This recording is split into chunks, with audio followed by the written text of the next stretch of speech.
Thank you everyone for joining today's session. Today we're going to be going over a topic that we hear about a lot from prospects and existing clients, which is using your retirement money to fund a real estate operating company through a ROBS 401k transaction. So we will be posting this video on YouTube afterwards. Please like this video and subscribe for more videos like this. Please ask questions in the chat, and I will be answering these questions as we go through it. So let's get started. So this is what we're going to cover. What is a real estate operating company, and some practical considerations, as well as what you would need to do to get started or get more information about your specific scenario. So first off, what is a real estate operating company? So in the context of a ROBS transaction, let's first clarify that. So a ROBS is a transaction that allows you to use your retirement money to start or buy a business without paying taxes or penalties. One of the fundamental ROBS 401k requirements is that it must be an active business. So technically that's referred to as an operating company. So one way to be an operating company is to be what's called a real estate operating company.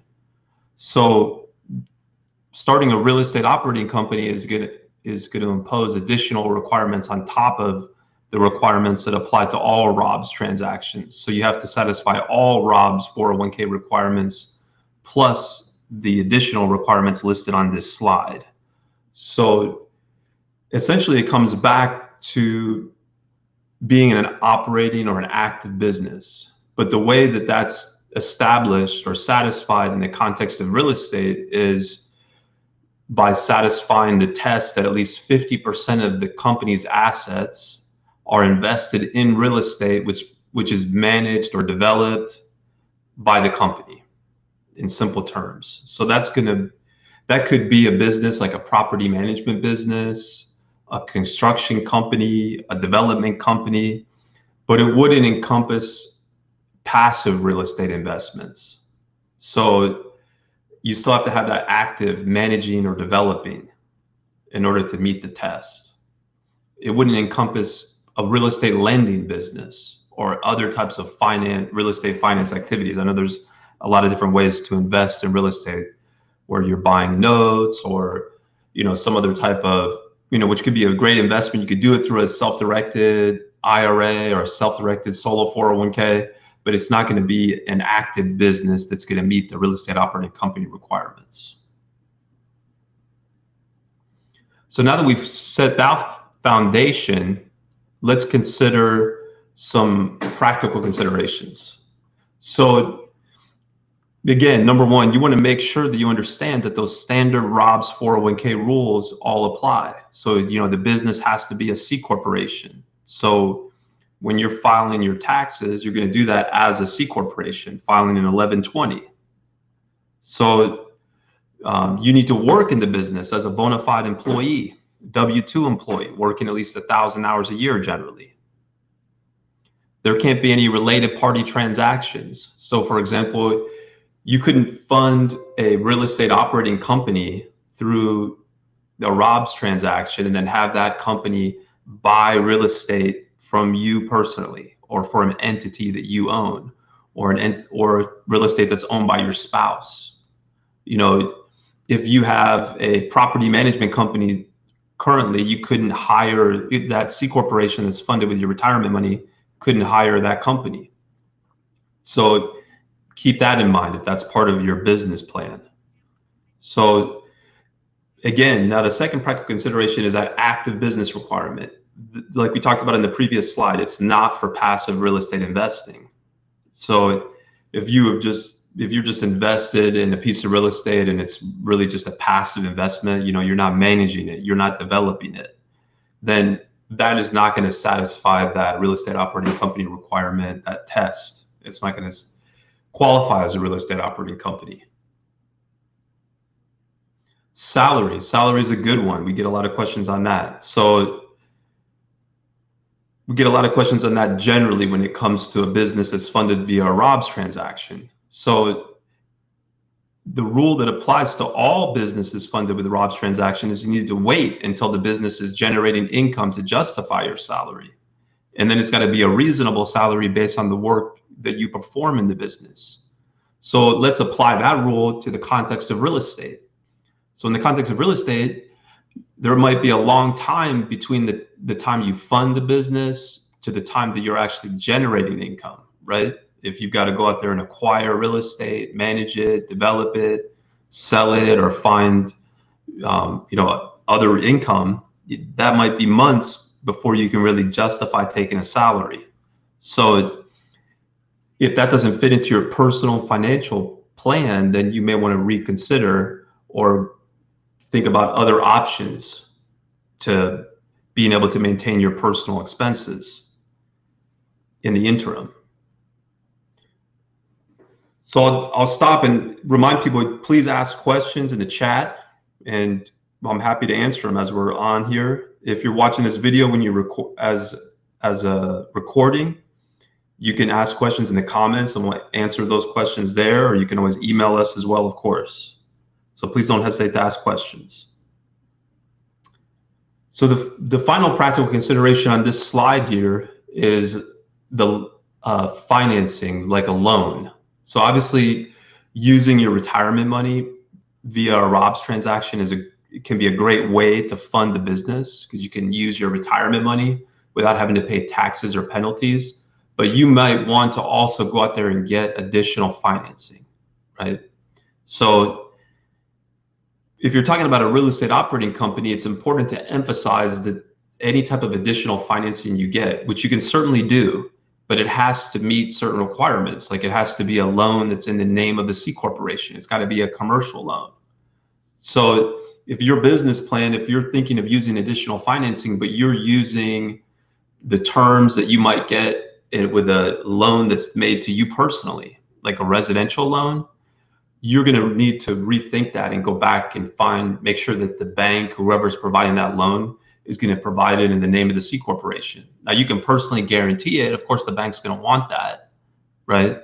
And we can help out a lot with that in terms of answering questions that they might have based on the fact that you funded your business via a ROBS transaction. But really, the key thing to understand here is that those terms are very likely going to be different if you are thinking that you are going to be funding your real estate operating company with a residential type loan. So keep that in mind. And we've gotten some questions here. So before we go on to the next slide, let's field these questions. Thank you so much for asking the questions. I appreciate you doing that. So the first one here is it too late to withdraw now and use it to buy land to develop it? My 401k is from a previous job. I was laid off and I have to manage it. I did a direct transfer. Okay, thank you so much for asking that question. So just to clarify, if your 401k is from your previous job, then you could certainly roll it over. Like, you can always roll over money from a former employer plan. That's kind of like one of the practical considerations we got here, is that those standard ROBS 401k rules still apply. Like, you got to make sure that the retirement money that you're thinking of investing, you can roll it over. So where it's a former employer plan or it's a non-Roth IRA. So it is not too late. Like, if your money's in your former employer plan, it's not too late to fund a business via a ROBS transaction. You still have to meet all the requirements, right? You have to work in the business. It has to be a C corporation. You got to be managing or developing real estate. So hopefully that answers your question. Thank you so much for asking it. Another good question here. Can I use an IRA funded C corporation instead? Good question. So for all practical purposes, the answer is yes, in the sense that you could certainly use money that's in an IRA, but you've got to make sure you go through those ROBS 401k steps. So first of all, it's got to be a non-Roth IRA. You cannot use a Roth IRA to fund a ROBS 401k, because you can't roll over money from a non-Roth IRA to any type of 401k, including a ROBS 401k. You wouldn't fund the business directly from that IRA though. It would first go from the IRA, the non-Roth IRA, to the ROBS 401k, and then be invested in the C corporation by buying stock of that C corporation. So the answer is yes, you can do it. Obviously, you got to meet all the other requirements: bona fide employee, managing or developing real estate. At least 50% of the real estate is owned by the C corporation, et cetera, et cetera. But yes, you can do that. Great question. So yeah, please keep asking them if you've got some questions on your mind. In the meantime, we'll go to the next slide. So how do I get started? So you first want to confirm that you're eligible, right? We've talked about that a couple of times. Again, you got to make sure you got retirement money that you can roll over, that's in like a former employer plan or a non-Roth IRA. It's going to be a business where you're managing or developing real estate. It's not a passive investment. So, contact us and we'll have that conversation with you to make sure you understand the rules. We understand what you're looking to do, and you qualify. The process would be, we would start by getting that C corporation set up, and at the same time start the transfer process. So we get those things on a parallel path to make sure that the rollover happens as fast as possible. Once the money rolls into the new 401k account, you wire it over to your business account. Once it hits that business account, you can start using it right away for any type of legitimate business purpose. If you're acquiring real estate, for example, in order to develop it. Price. We charge $4,000, which is everything for the first 12 months. And then we charge $899 a year starting 12 months later. So for the first 2 years, you're looking at $4,899. So the $4,000 covers all the ongoing compliance support for the first 12 months, and then it's $899 flat fee going forward. Timing. Generally, it's about 3 to 4 weeks. Your biggest X factor is how long it takes for the money to move over from your pre-existing account or accounts. And that's part of the reason that we want to get that process started right away. But generally, you're looking at about 3 to 4 weeks. So we got some more questions here. Fantastic. Do you need to document your hours worked? Are you required to keep some type of timesheet to prove how much time you spend working? Good question. So technically, you don't necessarily have to do something that formal. You don't have to keep a timesheet. You don't have to punch a clock, right? Certainly, it wouldn't be terrible if you did that, but you could absolutely use other ways to demonstrate that you met that 1,000-hour requirement, right? You could be just all the responsibilities that you have, all your emails and meetings and those types of business records to show how much you've worked in the business. Yes, you can use we were asking about different types of funds like 457, 403B, TSP. I mean, the general umbrella is that it's a former employer plan. And the key takeaway here is that it's got to be that former employer plan, and that we will handle the transfer process as part of our services. So usually there's going to be a transfer form with those types of accounts. So you would just need to contact the administrator, let them know you're moving your money to your new employer plan, forward the form to us, and then we'll complete it as part of our services. What they'll do is they'll mail a check to transfer that money. They'll mail a check payable to the new plan, mail it to the address of record, meaning your address. And then once you receive that check, we'll guide you through the process to deposit it into the new 401k account and then wire it over to the business account. So thank you for that question as well. So we definitely have more time if you have more questions. Otherwise, if you're watching this as a recording, you can ask questions in the chat, or excuse me, in the comments. You can email us at business@mysolo401k.net. You can call us at 1-800-489-7571. Again, please like this video and subscribe for more videos like this. We got another question here. Is there a time limit to use the funds? A year, 6 months? So that's a great question. It always depends on the facts and circumstances, right? And you do need to really pursue that active business.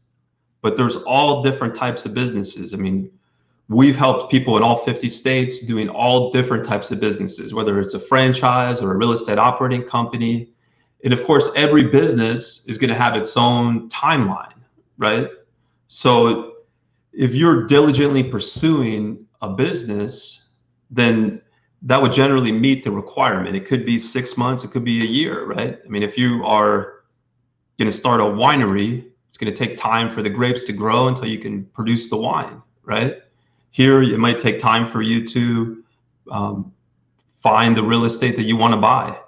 And the good news is that with our process, you know, it's relatively quick, right? If you compare it to like an SBA loan or other types of loan processes where it could take several months maybe to close on the loan, here with us, it's 3-4 weeks. So you might wait, you might decide, I want to wait until I've really identified 1, 2, 3 properties that I want to buy. And then once you get close to being able to make that offer and you want to close, then you pull the trigger, you start the ROBS process so that by the time you get to the closing, you've got the money. But that's a very good question. So I don't see any more questions. Thank you so much, everyone, for taking the time to join and listen to the webinar.